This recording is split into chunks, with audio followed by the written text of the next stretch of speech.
Yan ang sabi sa atin ng Diyos eh. Oo, meron kang problema. Maaaring mabigat ang problema mo. Maaaring marami yan. Pero matatapos din yan. Yun ang maaasahan mo. O dahilan, sapagkat tayo ay mayroong tunay na Diyos.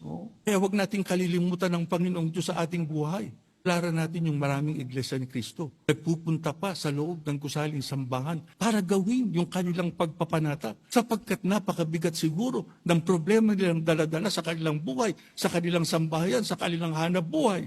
Pero nais pa rin nila matupad yung kanilang sagutin, yung kanilang gampanin sa ating Panginoong Diyos. Mga kapatid, huwag tayong mawawala ng pag-asa. Huwag tayong manghihina. Lagi nating tandaan, may Diyos tayo. At ang Panginoong Diyos natin ay tunay, totoo. Walang bagay na imposible sa Kanya. Lahat magagawa niya para sa atin.